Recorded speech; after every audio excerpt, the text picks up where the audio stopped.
Le leader de l'opposition insiste pour l'institution d'une commission d'enquête sur le trafic d'armes allégué à Maurice.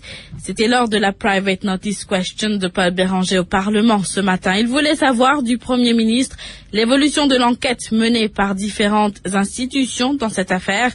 Le Premier ministre annonçait que Kathleen Austin, celle qui avait révélé le trafic d'armes, s'entretiendra au téléphone avec le directeur de l'ICAC cet après-midi, Elvis Anadaken. Le leader de l'opposition allègue qu'un ministre, 2 avocats, le bureau du Premier ministre ainsi que des officiers du Board of Investment sont impliqués dans un des plus gros scandales que connaît Maurice. Paul Béranger réclame une commission d'enquête, demande que Nabin Ramgoolam a contourné avant de dire qu'un officier recruté en 2001 au Board of Investment serait lié à cette affaire, sans dire si oui ou non une commission d'enquête sera instituée. Le Premier ministre a également révélé que Kathleen Austin, directrice d'Awareness Conflict Project, une compagnie onusienne, est en communication par courriel électronique avec le directeur de l'ICAC. D'ailleurs, cet après-midi, soit à 17h, heure locale, Manoj Ojeda s'entretiendra pour la première fois avec Kathleen Austin par téléphone concernant les modalités dans le cadre de l'enquête. Le chef du gouvernement soutient que les renseignements dont disposent les officiers de la Financial Intelligence Unit ont révélé que 3 banques commerciales locales n'ont pas respecté les transactions financières du 23 juillet au 30 juillet 2012. Des transactions impliquant